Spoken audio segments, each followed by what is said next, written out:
welcome to today's show. And today's just Lyn, Kelly, and myself that are talking about the ambitious women mindset and one of the key pillars of setting goals for ourselves. Now, the importance of setting goals is very much around that feeling of if you don't have a clear destination of where you're going, every day you're going to wake up and feel a little bit lost because you've got nothing to aim for. You don't know, what success looks like. You're not celebrating anything. You're not feeling that sense of endorphins you're not feeling that sense of accomplishment. And if we don't get that sense of accomplishment, we're actually not getting those endorphins that make us feel high, right? So we might get that endorphin from a chocolate bar or from a coffee, but actually it could be from actually achieving something that we put on our to-do list to do that makes us feel like we've achieved something successful. And quite often as women, we can always beat ourselves up every single day about the things that we haven't done on our list. And we need to cut that out, because yes, we're always going to have a to-do list. Yes, there's always things on there. But we also need to accomplish the things that we are. And also we need to focus in on the things that are really important to us, like what's going to help us achieve those bigger goals. So we will talk today about how do we even know what our goals are.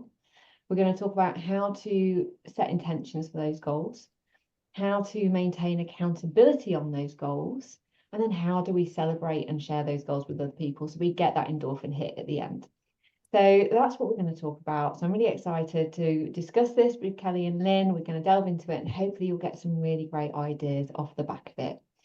So let's start out talking about how do we set our goals, whether they're big goals or little goals. Kelly, I'm going to hand over to you first. How you've had some amazing goals that you've shared before about buying that house in Turkey and everything else, but how do you go from that big goal all the way down to the smaller chunks to get there? What's been your approach? So in my opinion, there's only one way to do this. So let's just use the house, for example. So you can't just say, I want to have a goal that's going to be buying a house in Turkey. You need to make sure you've got kind of like the smart kind of targets for that. So if I said, okay, this is what my goal is, and I have no kind of smart methods of how I'm going to get there, I'm not going to achieve that goal. So I've got a plan. So what I've done is for the last 10 years, every month I've put away 250 quid for that goal. This is how much I'm going to save per month. This is how many years it's going to take. This is where I'm going to start looking. These are the documents I need to be able to live in another country, for example. So I've broken down my goal into kind of, it's an umbrella. And you break it down to those smaller mini goals that get you to that goal. And then you start working on those mini ones to make it more realistic. If you don't do that, then you're going to see that goal and just keep moving each year and not getting closer. So it's like saying, oh, I want to lose weight. How much weight? When? By setting those kind of deadlines and guides to be able to meet those bigger goals is the only way that I think you can meet your goals. And I think it's proven because every goal I've set for myself every year, I've always met it in majority. And it's because I've set out those guidelines, I've written it down, and I've checked it off, kind of like you would do it, at work or timetabling yourself. You have to make sure you're hitting those smaller parts of the goal. So that's really my main way of achieving what I want to achieve, whether it's big or small. I love that. And you mentioned SMART. Can you just explain to people what the SMART goal setting sort of methodology is? What does SMART stand for? So it's specific, measurable, achievable, realistic, and relevant, timely. Realistic, relevant, or timely. So you can change those.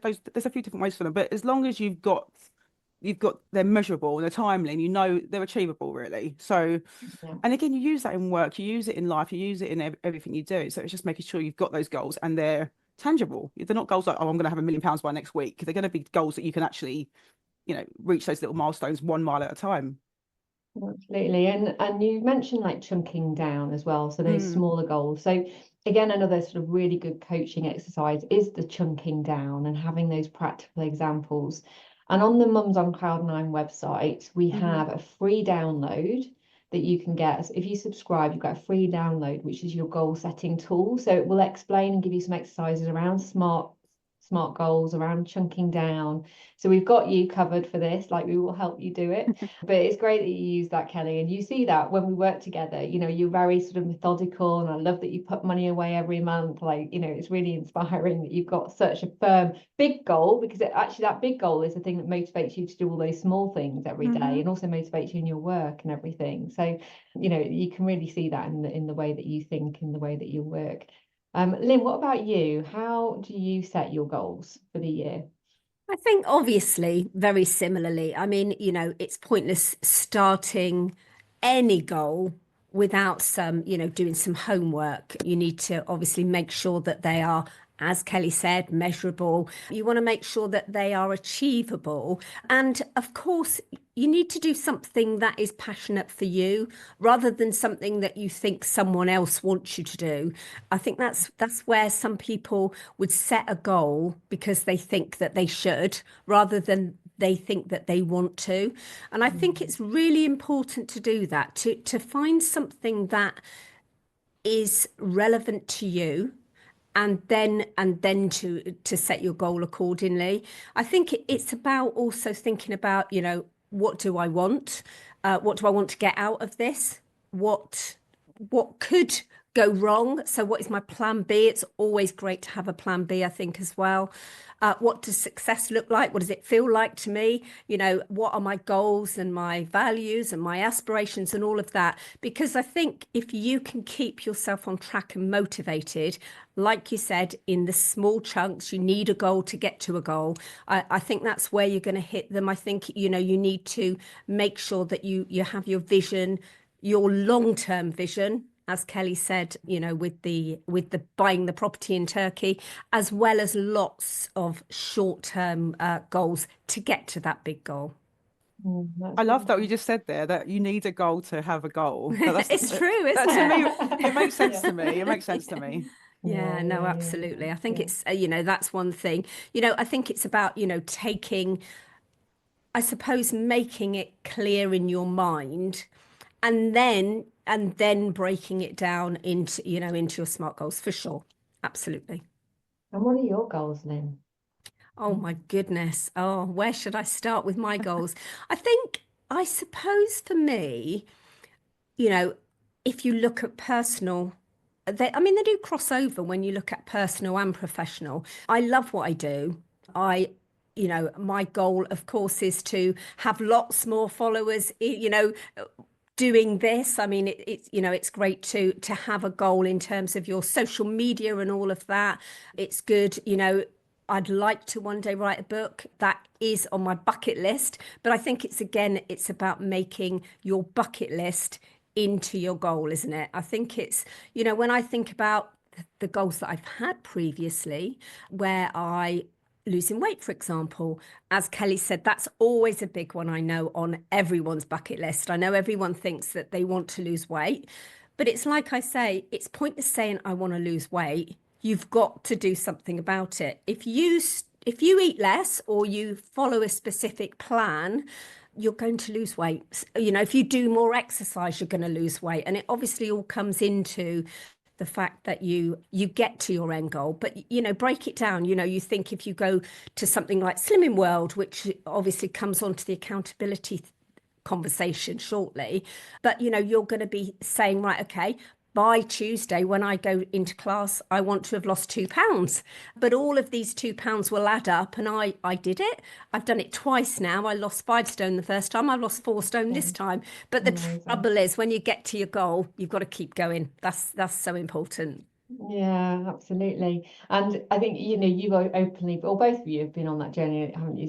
And been open about it and sharing it with other people inspires other people. So you'd be pleased to know, Lynn, that I tried the cauliflower rice this week. And that was all because did you? Yeah, because I've been like no carbs at evening. And I was like, I kept thinking, Lynn was telling me like cauliflower rice. Okay, I'll get that. And the thing is, these things, if we share this information between each other and we talk about it, one, we're talking out loud, so we're making ourselves accountable. But two, obviously, you inspire other people to do it as well. So I've been. I cut out carbs as well. We could do a whole blog on this. A no carbs blog. No carbs. We'll do a session on weight loss. We've got that coming up, haven't we, on the show? Definitely. And I think the visualization as well. So for me, I create my vision board every year. And it's like, when do you spend time creating these goals? And quite often we can just keep plodding through life without setting aside time to actually write down our goals. And I think what's been really good at Supermums is that we've introduced it into our quarterly meetings. And when we had our quarterly meeting this last week, actually, it was so lovely how many of the managers brought that to the table to share, what have they achieved towards their personal goals as well, not just business. And so I think we've created that accountability within Supermums, to help us make time for it and do our vision boards. In terms of then, we've talked about it, we've talked a little bit about accountability, but what tools do you use to keep it front of mind? Because we can do this exercise and talk about it once a quarter, but what way do you manage it and sort of keep it front of mind in between those sessions? Okay, so I would say you need to build habits. Make them habits, not hassles. That is one thing that I would absolutely say. Do your homework. To make it happen, you need to look at, for example, I know I've gone back to my low carb, but you need to find out what is low carb, what should you or shouldn't you be eating in terms of that. So I think to make it happen, you have to do your homework. You also, as I say, need a plan B. You need to think about what could potentially derail you along the way. I think, maybe, a great tip is to stick something on your fridge, maybe a picture of you when you were slim, or, a picture of a holiday with a beach, and think about bikinis and all of that lovely stuff. And again, it's breaking things down. We go back to that again. If you're going to write a book, a chapter a month. So again, it's these small things that will get you to, to where you need to be, I think is quite an important one. And when you also talk about, again, going back to something like Slimming World, that's where it keeps you accountable, because you know that if you're going to go to these things every month, every week or whatever, that everyone is going to, in the community, is going to ask you, how did you get on this week? So I think, again, it's doing things with other people, setting smart goals, and obviously making sure that they're specific and measurable. I would say. Interesting, isn't it? Because I talked about in the first session we had about obviously having a coach. And I think within that coaching program, that made me that accountable. I had somebody that I had to be accountable to each week, because I met them. But also there was a session that we were taught about habits and creating habits. And I can't remember exactly how many weeks, and given it's just obviously come up now, but there was a recipe to it. So you had to do things for a certain number of weeks in order for it to become a habit. And please do put in the comments if you know what that is right now. But you can then, create that habit. So you won't get a habit straight away, but if you've got that accountability, that structure initially, that becomes a habit. And I found that when I got back into exercise, is that now I've got that addiction. So it's not a bad addiction anyway, but I've got that appetite to do it, rather than go, oh, I can't be bothered today. It's like every day I want to do it, unless there's a reason I can't. And you can't, for me, I've put time in my diary every week of when that would be the normal time that I would exercise. So it's created that habit also as well. And then I think, again, we get that endorphin hit from doing it, and then we want to do it more. So I think, brilliant, suggestions there, Lyn. It's kind of really just creating that accountability structure and putting things in the diary, and then it just goes on from there. Kelly, you mentioned about... Sorry, I was only going to say it's worth... Sorry, I'm sorry, I interrupted you then. No, go ahead. I was only going to say the Stephen Covey, the 7 Habits of Highly Effective People, I think it's called. That's definitely worth looking at when we're talking habits. Sorry about that. Carry on, Kelly. So for me, mine's quite cringy in a way, because we love a bit of cringe. I know, it's so embarrassing, but we live our house on a spreadsheet. So everything that comes in and out, I mean, we've got a joint account. So a lot of my goals are based on things I want to buy or do, and it obviously involves finances. So I always make sure I'm checking with my husband to say, okay, so when can I cancel the Sky Sports? When does the Tottenham games finish? When can I start? In my house. Never, I'm not allowed. I've been trying that. So I have to give myself a kind of performance review every quarter on my goals, and I will go through my plans to say, okay, so can I streamline anything? Like, do I need to get my nails done every single month? Can I just get it done, once every other month? And what can I streamline? I love streamlining things and cutting things down and minimalizing things so that I can add a bit more to my savings pot for my certain goals and my turkey home. So I make sure that I'm checking on my goals and treating the goal like it's a person. So like, okay, are you moving along nicely? Are you at the stage you need to be at? Have I missed a month for some reason? Was there an extra mortgage payment I wanted to do to lower the mortgage? So everything has to be performance manage and making sure that I'm checking in on my goals to make sure that they're working the way they're supposed to work. And you know what's a great Brilliant. example is you're so passionate about your big goal She that you is. are so accountable to yourself. I think that's We're a all great going on turkey example. holidays. You're all welcome to come and visit my new mansion. I'm working hard towards it, so close. 5 more years and I'll be there. Yeah, You exactly. will But as well. it's interesting how that, having that passion for something and finding that passion makes you so much more focused on what you're doing and where you're focusing your time and whether you get your nails done or not, because we can be very easily just plod through and say if we're not got that bigger goal, sometimes we're not motivated to shift things. So it is about finding the why, isn't it? It is, and I do cut and dye my own hair, so I do have to make some sacrifices in some places. But the It nails looks sometimes lovely. It need does to. look lovely, doesn't it? looks I was so thinking glam. this. It's really shiny. It's just a hack job, and some olive oil. Amazing.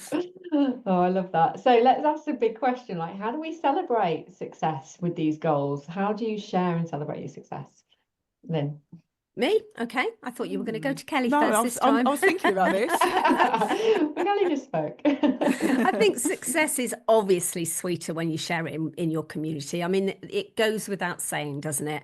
We absolutely love to celebrate successes at Supermums, and I think it's all about, if you do something, even if it's a small goal that you've hit, celebrate about it. Tell everyone, make sure that everyone knows what you've done, because I think it's like, they're giving to you that sweet spot that you said, because you've told them what you've done, and everybody's celebrating what you've done, and that makes you feel even better and really spurs you on to the next goal. So I think it's really important. Celebrations is like beyond a point important. I think if you think about social media, telling your friends, sharing it with your colleagues, I think it's just about take every little win, no matter how small it is, and make sure that everyone knows and they can all celebrate with you. And I think that is where it's important, because that's where it's exciting, isn't it? Absolutely, because otherwise you don't get that. You just end up flatlining. If you don't celebrate anything, what are we living for? And you just that emotional Absolutely. flatline. And I used to, when I worked and lived in London, and Kelly, don't listen to this. You might be proud of me in that I don't do it now. But I ended up almost getting to a point where I was buying a new pair of shoes every week or a new top. That's a need. And that's why I have so many clothes now. That's an addiction. Clothes. When I got divorced, I took over all the wardrobes, and now I'm just like, and I have done a sieve. I've tried to sell some stuff on Vinted, but I've still got all these clothes from my 20s. I'm still wearing them. I got I'm back. coming to your house. I lost my baby weight, and I can get back into my size 10. I'm cleaning it out. I'm cleaning it out. We're all coming round. Oh my God. When your boyfriend's like, there's no wardrobe space. Like, where am I going to put my clothes? I'm like, these are the clothes from 1989, the clothes from 1997. And I've made in one drawer. Oh, it's got my gosh. That's brilliant. So yeah, so I used to accumulate quite a lot of clothes and shoes. Now and then it changed to when I went self-employed, it then was a Starbucks coffee. Now I don't really go out the house as much, so I don't spend that money. That's thankful. But it makes you go, well, what am I celebrating? Because actually when you're in the house every week and you're working at home, when you're doing things, I'm like, okay, so with my partner now, we're like, right, at the end of every, what are we celebrating? Let's have a nice meal and just, even have a cheers of a glass of wine, just that acknowledgement. Like, it doesn't have to be about spending money. I've learned that now, but it can just be about that moment of, sitting there and not having a moan about the week, but sitting there and having a conversation and about talking about the good stuff. Because what I realized is quite often when we're with friends and partners, we can so much talk about the shit, right? Yeah. Trying to solve problems, blah, blah, blah. We don't quite often sit there and talk about the good stuff enough, and actually we want to be celebrating that. I think it's really important to uplift the friendships, because also, and you might have always found this, if we sat with a friend that's always, down in the dumps, it doesn't lift, it's not great for both. Obviously you want to be listening here, I'm not saying you don't do that, but we need to be mindful about actually how do we celebrate, I think, with each other and verbally, and say it out loud is really important, and being proud. Kelly, what about you? What do you do to celebrate? So I used to be a dopamine fixer, which is like the purchases, the quick fixes, buying something as a celebration. Chocolate. Yeah, chocolate. Or my favorite thing is really, the shop Lush that has all the bath bombs. Yeah, I love that. I can go in there and out like £300 later. So that to me is a very, very quick dopamine hit. And Wow. then you're enjoying like We £500 won't, we baths won't every let day. you go But near Lush when we head to London then. oh my God, I can I'm smell it from coming with 15 you. miles away. I'm like, oh, Oh, there's that Lush so shop. nice. All my perfume Yeah. is Lush. But I'm trying to get out of the habit of rewarding myself with a dopamine hit. So I'd rather do things like experiences, so be with my family, or trying to do something like maybe exercise, or do something that's going to reward me in the long term, because I find when I do those dopamine hits, I'll want it again within another week, and then I'm cutting into Mm. my goals. So I'm trying to make sure that talking about it, sharing it, and then discuss, and then again things like going on. This is such an adult thing to do. You go on Rightmove and look for houses you can't afford yet. So I'll treat myself by looking on Rightmove at houses that I think, oh, I could really just push that boundary and get that next level like villa instead of High the, targets. We love it. yeah. So I try to stay away from the quick fixes and the dopamine hits, but going out for a meal, I think, or spending time with my family, and then just going looking for houses online is really the kind of things that I'm trying to gear myself towards. I think as well, sharing stories. I mean, everyone loves a story, don't they? Yeah, of Not course. you share the journey, not just the headline. When you think about, I did this, where were you before you started? And it's great to see people's journeys, I think, as well. Yeah, Yeah. definitely. Yeah. I think that's why sharing stuff on social media is important. It And that's, is. whenever I post on social media, which obviously LinkedIn's my main platform, but everybody's like, oh, that really inspired me, that story. And the news and social media can be so flooded with negative stuff, right? People actually Yeah. enjoy these positive stories. They get inspired. I've had women say, oh, I've got divorced because of you. They've Oh gone, my I want that, goodness. I want the Is that life you have. good? They want, yeah. Yeah. Well, the thing is, they're in a negative space and they see Yeah, that of I've been course. Yeah. through that journey and I'm in a better Yeah. place. So for them, they find that quite inspiring. Some people are going to be like, oh, well, there's always going to be people that try and bring you down. But the thing is, share your stories, whether it's more social on Facebook or Instagram, on LinkedIn, and people are going to celebrate that and get behind you and say that exactly what you said, Lyn, post it out, share it, people will like it. And we really encourage that in the Supermums community as well. So every Friday we have a brag Friday where we encourage everybody to share their positive news with everybody. And everybody's like always trying to like, oh, can I share it now? They want to Lots of get in at 8 in the confetti. morning. Kelly shares on the Friday on the LinkedIn, everybody who's got a new cert and a new job opportunity. So off the back of today, we just really encourage you to get clear on your goals, to create those steps to make them happen, and most importantly, share them with us. So we'd love to hear, your journey with this. As I say, on our website, which is mumsoncloud9.co.uk, you can download a free planner when you subscribe to get the weekly podcast alerts. And with that, what you're going to get every week, you're going to get inspiration and knowledge, and that will keep you going. So we want to be on this journey with you. We'd love for you to spend some time after listening to this session today, for setting your goals, share them with us in either our Mums on Cloud 9 community group, or you can comment on the Facebook, on the YouTube channel, on the Facebook group. Tell us what goals you've set, and then tell us when you've achieved them. We'd love How to hear back from exciting. you. I love Yeah, that. we'd love to hear back from you because we want to make a difference to your lives. We're here spending this time with you, helping to inspire and motivate you. So we use us as your accountability buddies. We also have some amazing coaches on our website as well. So if you want an accountability buddy, you want an expert for slimming, you want an expert in business, you want an expert in career coaching or in life coaching, whether it's even going through a divorce or whatever it is, there's experts, trusted experts available on the Mums on Cloud 9 website. We have you covered. We have the support there for you. We want to be with you on this journey in whatever way we can. So thank you for listening today. Thank you, Kelly and Lyn, for sharing such amazing tips and also inside your lives. Really appreciate that Thank as you. well. Thank you. And we look forward to seeing you on the next show. But thank you, everyone. Thank you.